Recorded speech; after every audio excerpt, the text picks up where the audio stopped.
Hello friends, तो आज discuss करेंगे हिंदी पेडागोजी के कुछ मोस्ट इम्पॉर्टेंट क्वेश्चन। तो अगर आप C TET, M P TET या किसी भी स्टेट टेट एग्जाम की प्रिपरेशन कर रहे हैं या के वी एस किसी भी एग्जाम की टीचिंग एग्जाम की प्रिपरेशन कर रहे हैं तो ये आपके लिए मोस्ट इम्पॉर्टेंट क्वेश्चन है। तो आप इस वीडियो को एंड तक देखें और आप ये चेक करें कि आपके इसमें से कितने क्वेश्चन सही होते हैं। तो चलिए देखते हैं फर्स्ट क्वेश्चन से। फर्स्ट क्वेश्चन क्या है, बच्चे अपने चारों ओर लिखित सामग्री का जितना उपयोग होते देखेंगे उतनी ही लिखित भाषा के प्रति उनकी समझ सहज रूप से बनती चली जाएगी। उपरोक्त कथन का निहितार्थ है। तो यह कहने का क्या मतलब है, तो देखते हैं इसके ऑप्शन। फर्स्ट ऑप्शन क्या है, बच्चों की पाठ्य पुस्तकों में बहुत से पाठ होने चाहिए। ऑप्शन सेकेंड है, बच्चों को अपने इर्द गिर्द विज्ञापन, होर्डिंग, कैलेंडर, बाल साहित्य, सूचना आदि देखने पढ़ने के अवसर मिलते रहने चाहिए। ऑप्शन थर्ड है, बच्चों को गृह कार्य में लेखन संबंधी कार्य देना चाहिए। ऑप्शन फोर्थ है, बच्चों को श्याम पट्ट पर लिखे हुए तथ्य अपनी कॉपी में लिखने के अधिकाधिक अवसर देने चाहिए। तो आप बताइए इसका राइट आंसर क्या होगा। इसका राइट आंसर होगा option number second. Option number second क्या है, बच्चों को अपने इर्द गिर्द विज्ञापन, होर्डिंग, कैलेंडर और बाल साहित्य, सूचनाएं आदि देखने और पढ़ने के अवसर मिलते रहने चाहिए। इससे क्या होगा, अगर क्लासरूम का वातावरण प्रिंटेड इन्वायरमेंट होगा अगर कक्षा का, तो बच्चे में सहज रूप से कुछ करने या लिखने की क्षमता या रुचि उत्पन्न होगी। अगर जैसे बच्चे किसी क्लास में ड्राइंग, बहुत अच्छे ड्राइंग के कैलेंडर लगे हैं तो बच्चे में क्या होगी, सहज रूप से ड्राइंग करने की जिज्ञासा उत्पन्न होगी। उसे भी लगेगा कि कुछ ड्राइंग बनाई जाए। तो इसलिए क्या कक्षा का इन्वायरमेंट कैसा होना होना चाहिए, प्रिंट रिच इन्वायरमेंट होना चाहिए। फर्स्ट क्यों नहीं होगा, फर्स्ट में क्या बताया गया, बच्चों की पाठ्य पुस्तकों में बहुत से पाठ होने चाहिए।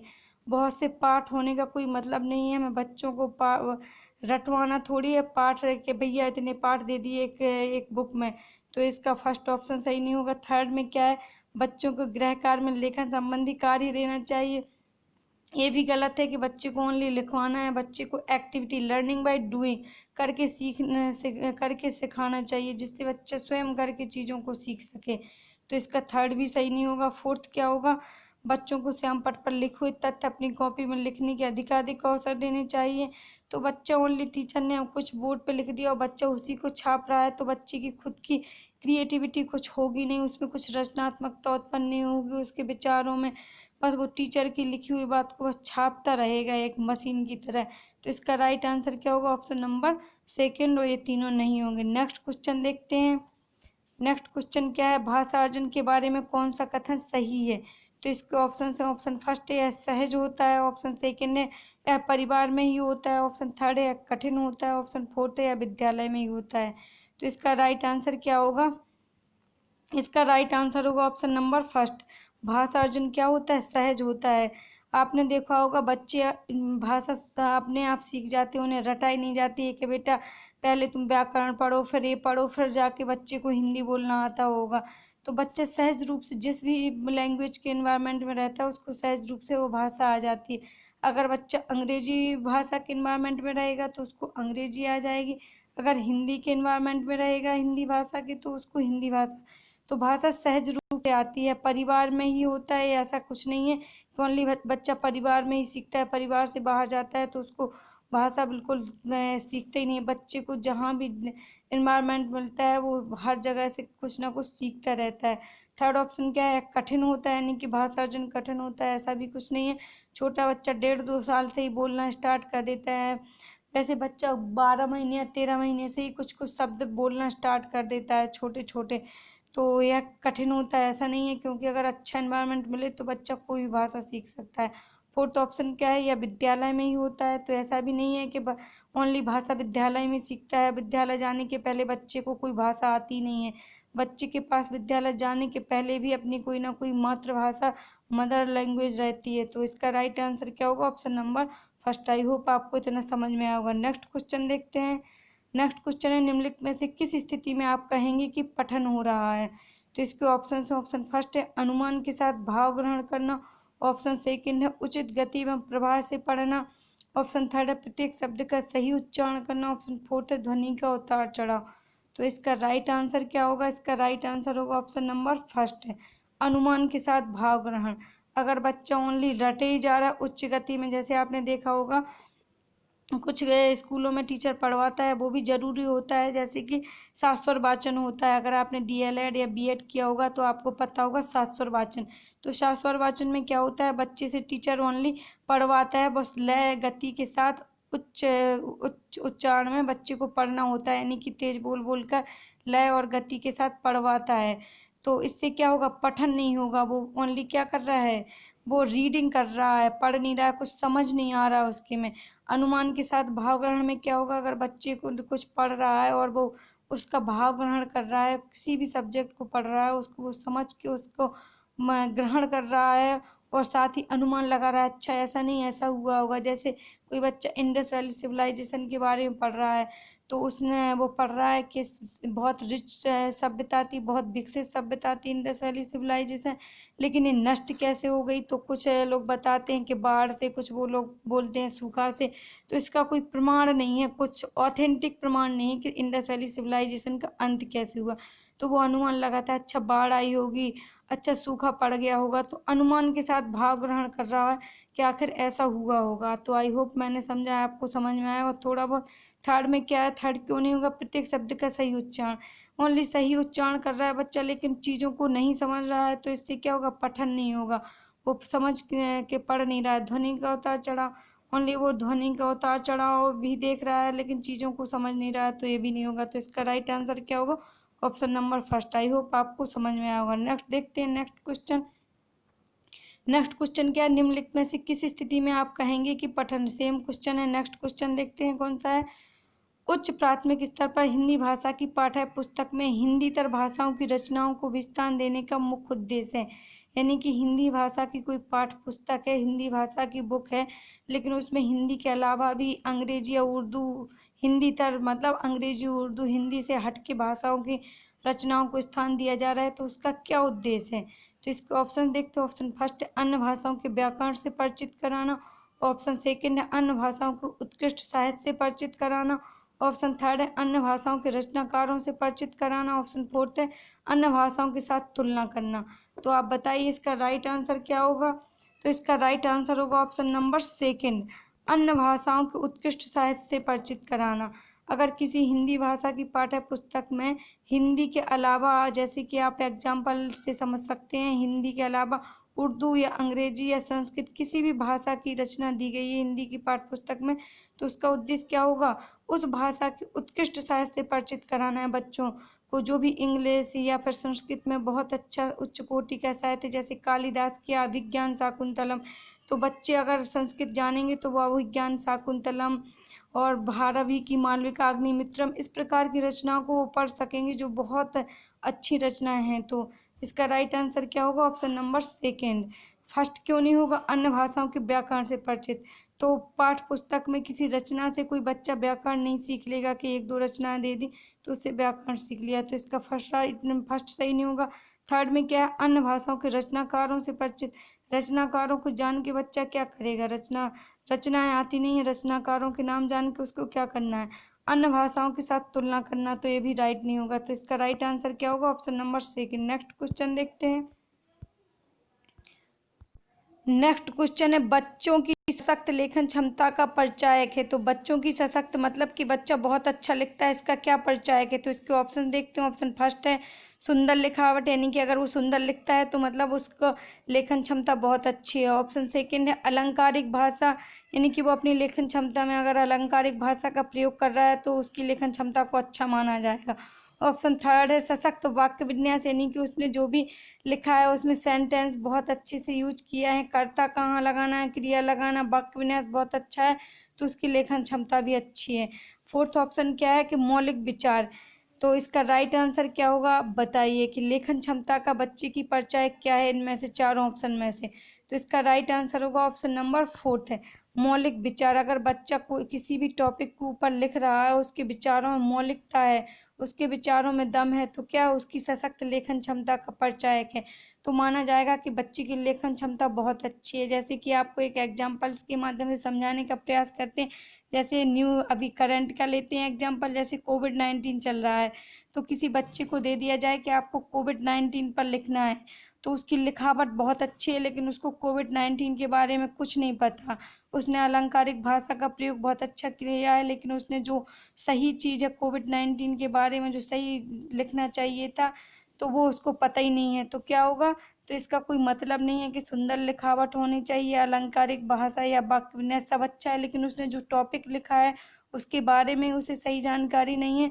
तो ये सब लिखने का या फिर अलंकारिक भाषा का या सशक्त वाक्य विन्यास का कोई मतलब ही नहीं होगा। इसका राइट आंसर क्या होगा? मौलिक विचार। जिस भी टॉपिक पर बच्चा लिख रहा है उस टॉपिक के बारे में अगर उसने जो भी लिखा है और वो स्ट्रॉन्ग होना चाहिए, वो मटेरियल अच्छा होना चाहिए। तो इसका राइट आंसर होगा ऑप्शन नंबर 4। आई होप आपको ये सब समझ में आ रहा होगा। नेक्स्ट क्वेश्चन देखते हैं। नेक्स्ट क्वेश्चन है, मुहावरे और लोकोक्तियां सीखने सिखाने का एक महत्वपूर्ण उद्देश्य है। तो मुहावरे या लोकोक्तियां बच्चों को क्यों सिखाए जाते हैं, किस उद्देश्य से सिखाए जाते हैं? तो इसके ऑप्शन है, ऑप्शन फर्स्ट है मुहावरे एवं लोकोक्तियों का सुचिंतित प्रयोग करना, ऑप्शन सेकेंड है मुहावरे एवं लोकोक्तियों का निर्माण करना, कि बच्चे मुहावरे लोकोक्तियां इसलिए सिखाए जाते हैं कि बच्चे मुहावरे लोकोक्तियों का निर्माण करने लगे, ऑप्शन थर्ड है मुहावरे एवं लोकोक्तियों का अर्थ बताना, कि बच्चों को इसलिए सिखाए जाते हैं कि कोई पूछे तो वो तुरंत अर्थ बता दें, इस मुहावरे इस लोकोक्ति का ये अर्थ है, ऑप्शन फोर्थ है कोश से मुहावरे एवं लोकोक्तियों का अर्थ देखना। तो आप बताइए इसका राइट आंसर क्या होगा? बहुत ईजी क्वेश्चन है।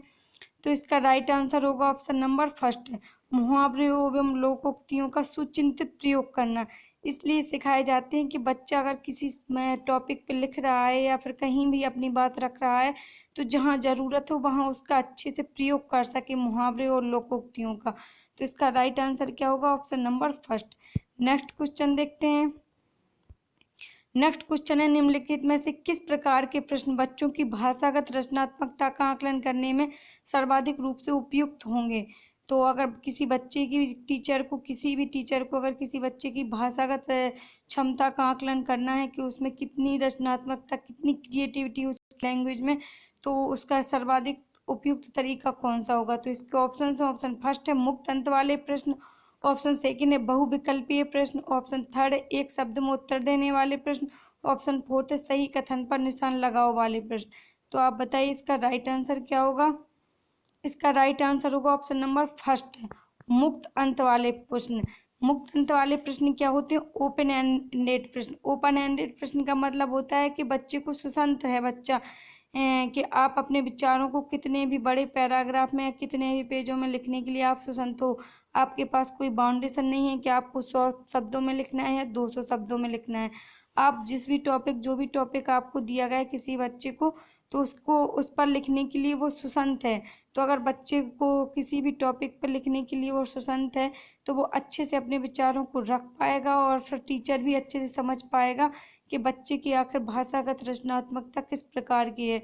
बहुविकल्पीय प्रश्न में क्या उसकी कोई भाषा रचनात्मकता का पता नहीं चलेगा कि उसकी भाषा वो उसका हाँ बुद्धि का थोड़ा इंटेलिजेंट का फर्क हो जाएगा कि इसको आता है या नहीं आता है। एक शब्द में उत्तर हाँ या ना में उत्तर देने से क्या भाषा की रचनात्मकता पता चलेगी? ऑप्शन फोर्थ है सही या गलत पर निशान लगाओ से भी बच्चे की कोई रचनात्मकता पता नहीं चलेगी। तो इसका राइट आंसर होगा ऑप्शन नंबर फर्स्ट है। नेक्स्ट क्वेश्चन देखते हैं। नेक्स्ट क्वेश्चन है, तपस्या 7वीं कक्षा में विभिन्न संदर्भों में पृथ्वी वसुधा और भूमि शब्दों के प्रयोग की तरफ बच्चों का ध्यान आकर्षित करती है। ऐसा करने में उसका उद्देश्य है। तो इसके ऑप्शन देखते हैं। ऑप्शन फर्स्ट है शब्द भंडार का विकास करना, ऑप्शन सेकंड है भाषा का व्याकरणिक ज्ञान देना, ऑप्शन थर्ड है हिंदी की बारीकियां समझाना, ऑप्शन फोर्थ है पर्यायवाची शब्दों की परिभाषा देना। तो आप बताइए इसका राइट आंसर क्या होगा? इसका राइट आंसर होगा ऑप्शन नंबर फर्स्ट, शब्द भंडार का विकास करना। तो पृथ्वी वसुधा और भूमि क्या है? ये सारे के सारे पृथ्वी के पर्यायवाची हैं, लेकिन वो उसको अलग अलग टीचर क्या कर रही है, वो बच्चों को ये नहीं बता रही है कि आप रट लो ये पर्यायवाची शब्द हैं पृथ्वी के, वो अलग अलग संदर्भों में उसका यूज करके बता रही है। तो वो क्या कर रही है, बच्चों का वैसे तो शब्द भंडार का विकास कर रही, पर्यायवाची शब्द ही सिखा रही है, लेकिन वो अलग अलग संदर्भों में यूज करके सिखा रही है। तो क्या कर रही है, वो बच्चों के शब्द भंडार का विकास कर रही है, यानी कि पर्यायवाची शब्द और ज़्यादा सीख सकें बच्चे, इसके लिए वो ये सब कर रही है। तो इसका राइट आंसर हो जाएगा ऑप्शन नंबर फर्स्ट। सेकंड क्यों नहीं होगा? भाषा का व्याकरणिक ज्ञान। तो इससे वसुधा पृथ्वी पर्यायवाची शब्दों से कोई व्याकरण का ज्ञान नहीं मिल रहा है, वो ये वसुधा पृथ्वी या भूमि बोलने से। थर्ड में क्या है? हिंदी की बारीकियां समझाना। ये भी कोई हिंदी की बारीकियां नहीं है, पर्यायवाची शब्द हैं। फोर्थ क्या, पर्यायवाची शब्दों की परिभाषा देना है। शब्दों की परिभाषा नहीं है, पर्यायवाची शब्द हैं, वसुधा, पृथ्वी, भूमि इत्यादि। तो इसका राइट आंसर होगा option number first. I hope आपको समझ में आया होगा। नेक्स्ट क्वेश्चन देखते हैं। नेक्स्ट क्वेश्चन है, सरसरी तौर पर किसी पाठ को देखकर उसकी विषय वस्तु का पता कर लेना। तो ये क्या है, अगर कोई टीचर या कोई भी इंसान जिसकी रीडिंग स्किल बहुत अच्छी है, वो सरसरी तौर पर किसी पाठ को देखकर उसकी विषय वस्तु का अगर पता लगा लेता है तो क्या है, तो उसके ऑप्शन देखते हैं। पढ़ने की निम्न स्थिति को दर्शाता है कि यानी कि वो बहुत निम्न स्थिति में हो, उसकी पढ़ने की अभी कंडीशन बहुत खराब है। ऑप्शन सेकंड क्या है, पढ़ने की कुशलता का अंतिम पड़ाव है। ऑप्शन थर्ड है, पढ़ने की एक महत्वपूर्ण कुशलता है। ऑप्शन फोर्थ है, पढ़कर समझने का पहला प्रयास है। तो आप बताइए इसका राइट आंसर क्या होगा। इसका राइट आंसर होगा ऑप्शन नंबर सेकंड, पढ़ने की कुशलता का अंतिम पड़ाव है। अंतिम पड़ाव कैसे है, जब किसी कोई व्यक्ति या एक बार पाठ को देखकर बता देता है कि इसकी विषय वस्तु क्या है सरसरी तौर पर, तो ये क्या उसका बहुत स्किल्ड वो पढ़ने में, यानी कि स्किल्ड रीडर है कि वो सरसरी तौर पर देख के भी बता सकता है कि इसकी विषय वस्तु क्या है। तो पढ़ने की कुशलता का अंतिम पड़ाव है। आपने देखा होगा जो भी प्रकाशक लोग होते हैं वो पुस्तकों को पब्लिश करने से पहले रीडरों को अपनी बुक को पढ़वाते हैं। किस लिए पढ़वाते हैं, वो इसलिए पढ़वाते हैं कि वो उनसे पढ़वा के पता करना चाहते हैं कि इस बुक में कमी क्या है। और वो रीडर इतने स्किल्ड होते हैं कि वो 1 या 2 घंटे में बुक को पढ़कर और बता देते हैं कि इस बुक में क्या क्या गलतियाँ हुई हैं। तो आपको आई होप समझ में आया होगा। इसका राइट आंसर होगा option number second. Next question देखते हैं। नेक्स्ट क्वेश्चन क्या है, बच्चों के बोलना सीखने के संदर्भ में कौन सा कथन सही है। तो इसके ऑप्शन हैं। ऑप्शन फर्स्ट है, सभी बच्चों की बोलना एवं सुनना सीखने की गति समान होती है। ऑप्शन सेकंड है, अपनी भाषा से इतर भाषाओं को सुनने के लिए मना करना चाहिए। ऑप्शन थर्ड है, बच्चों को प्रारंभ से ही शुद्ध उच्चारण के प्रति सचेत रहना चाहिए। ऑप्शन फोर्थ है, बच्चों को सुनने और बोलने के अधिक से अधिक अवसर देने चाहिए। तो आप बताइए इसका राइट आंसर क्या होगा। इसका राइट आंसर होगा ऑप्शन नंबर फोर्थ, बच्चों को सुनने और बोलने के अधिक से अधिक अवसर देने चाहिए। इससे क्या होगा, बच्चों के बोलना सीखने के संदर्भ में सही पूछा है तो ये सही है, क्योंकि अगर बच्चे को ज़्यादा सुनने, जैसे आपको बच्चे को इंग्लिश लैंग्वेज सिखानी है, अगर उसको इंग्लिश का वातावरण मिलेगा, इंग्लिश सुनने का ज़्यादा अवसर मिलेगा, अगर उसको इंग्लिश सुनने का ज़्यादा मौका मिलेगा, ऐसे इन्वायरमेंट में रखा जाए जहाँ उसको इंग्लिश सुनने का ज़्यादा मौका मिल रहा है और उसकी बात को भी सुना जा रहा है। अगर बच्चे को हाँ सुनने का मौका मिल रहा है लेकिन बोलने का नहीं मिल रहा है, तब भी उसका भाषा डेवलपमेंट बहुत अच्छे से नहीं हो पाएगा। तो इसका राइट आंसर होगा option number fourth. I hope आपको समझ में आएगा। नेक्स्ट क्वेश्चन देखते हैं। नेक्स्ट क्वेश्चन है, भोजपुरी भाषा में मोनासाको मतलब जो श्रोता वाला सा यानी कि सैंटी का सलजम वाला सा है, उसको श्रोता वाला सा बोल रही है और राको डा बोलती है। इसका सर्वाधिक संभावित कारण है। तो इसका क्या कारण हो सकता है कि वो सलजम वाले सा को श्रोता वाला सा बोल रही है और राको डा बोल रही है। तो इसके ऑप्शन से ऑप्शन फर्स्ट है, मातृभाषा से प्रेम है इसलिए बोल रही है कि उसको अपनी मातृभाषा से प्रेम है। ऑप्शन सेकंड, उच्चारण गट्टुति यानी कि उसके प्रोनाउंसिएशन में एरर है। ऑप्शन थर्ड है, हिंदी भाषा की कठिनाई है यानी कि उसको हिंदी नहीं आती इसलिए वो ऐसा बोल रही है। ऑप्शन फोर्थ है, मातृभाषा का व्याघात है। तो आप बताइए राइट आंसर क्या होगा। तो इसका राइट आंसर होगा ऑप्शन नंबर फोर्थ। क्यों होगा, क्योंकि इसमें भोजपुरी भाषा की भाषी मोना है, वो क्या भोजपुरी भाषा बोलती है, तो वो क्या सलजम वाले सा को राका सा बोल रही है और राको डा बोल रही है। तो ऐसा क्यों बोल रही है, ऐसा इसलिए बोल रही है उसकी मातृभाषा का व्याघात है, यानी कि भोजपुरी भाषा कहीं ना कहीं उसको हिंदी बोलने में अड़चन पैदा कर रही है। तो इसका राइट आंसर होगा option number fourth. I hope आप समझ गए होंगे। नेक्स्ट क्वेश्चन देखते हैं। नेक्स्ट क्वेश्चन है, कक्षा 3 की शिक्षिका अपने विद्यार्थियों को पाठ्य पुस्तक से इतर भिन्न भिन्न प्रकार के बाल साहित्य पढ़ने के लिए प्रोत्साहित करती है, क्योंकि वह चाहती है कि बच्चे, वह क्या चाहती है कि बच्चे क्या बने, इसलिए वो भिन्न भिन्न के साहित्य पढ़ा रही है। तो इसके ऑप्शन देखते हैं। ऑप्शन फर्स्ट है, विभिन्न बाल साहित्यकारों के नाम जान सके इसलिए वो अलग अलग साहित्य पढ़ने के लिए बच्चों को बोल रही है। ऑप्शन सेकंड है, तरह तरह की विधाओं से परिचित हो सकें। ऑप्शन थर्ड है, अपनी पठन क्षमता बढ़ा सकें। ऑप्शन फोर्थ है, बाल साहित्य के प्रकाशकों के बारे में जान सकें। तो इसका राइट आंसर क्या होगा। इसका राइट आंसर होगा ऑप्शन नंबर थर्ड, अपनी पठन क्षमता बढ़ा सकें। अगर बच्चे अलग अलग प्रकार के साहित्य पढ़ेंगे, अलग अलग प्रकार के राइटरों के पढ़ेंगे, तो क्या होगी, उनकी पढ़ने की कैपेसिटी बढ़ेगी। तो इसका राइट आंसर होगा option number third. Next question देखते हैं। नेक्स्ट क्वेश्चन है उच्च प्राथमिक स्तर पर व्याकरणिक पक्षों शब्दों की बारीकियों के आकलन के संदर्भ में सबसे अधिक महत्वपूर्ण है। तो व्याकरणिक पक्षों और शब्दों की बारीकियों, व्याकरणिक पक्षों में क्या आ जाएंगे, संज्ञा, सर्वनाम और शब्दों की बारीकियों के आकलन के संदर्भ में, यानी कि कोई भी टीचर व्याकरणिक पक्षों जैसे संज्ञा, सर्वनाम, लिंग, वचन आदि और शब्दों की बारीकियों का आकलन करना चाहती है तो इसके लिए क्या महत्वपूर्ण होगा। तो ऑप्शन देख लेते हैं। ऑप्शन फर्स्ट है परिभाषाओं को जानना, यानी कि इन सब की परिभाषाएं उसको पता होनी चाहिए। ऑप्शन सेकेंड है शब्दकोशीय शब्द संपदा का ज्ञान है महत्वपूर्ण है। ऑप्शन थर्ड है संदर्भ में व्याकरण समझना। ऑप्शन फोर्थ है पाठ्य पुस्तकीय व्याकरण के नियम जानना। तो बताइए इसका राइट आंसर क्या होगा। इसका राइट आंसर होगा ऑप्शन नंबर थर्ड, संदर्भ में व्याकरण समझाना। अगर कोई भी उच्च प्राथमिक स्तर पर व्याकरणिक पक्षों और शब्दों की बारीकियों का आकलन करना चाहता है कोई भी टीचर, तो उसके लिए क्या होगा, संदर्भ में व्याकरण समझाना होगा। बच्चों को अगर जैसे कोई लेसन पढ़ा रहा है टीचर, तो उसी में पूछे कि इसमें कर्ता क्या है, क्रिया क्या है, लिंग क्या है, संज्ञा क्या है, सर्वनाम, तो इस प्रकार से संदर्भ में व्याकरण समझाना चाहिए। तो इसका राइट आंसर होगा option number third. Next question देखते हैं। नेक्स्ट क्वेश्चन है आपने अपने विद्यार्थियों को एक प्रश्न दिया, घर से विद्यालय आने तक आप रास्ते में जो जो चीज़ें देखते हैं उन्हें लिखें। आपकी कक्षा में एक विद्यार्थी दृष्टिबाधित है, तो आप क्या करेंगे। तो उसके लिए ऑप्शन देखते हैं। ऑप्शन फर्स्ट है उसे इस प्रश्न का उत्तर लिखने के लिए मना करेंगे। ऑप्शन सेकेंड है स्वयं प्रश्न का उत्तर लिख कर देंगे। ऑप्शन थर्ड है उसे कहेंगे कि अपने सहपाठी से पूछ कर लिख लो। ऑप्शन फोर्थ है प्रश्न में उस बच्चे की आवश्यकता के अनुसार परिवर्तन करेंगे।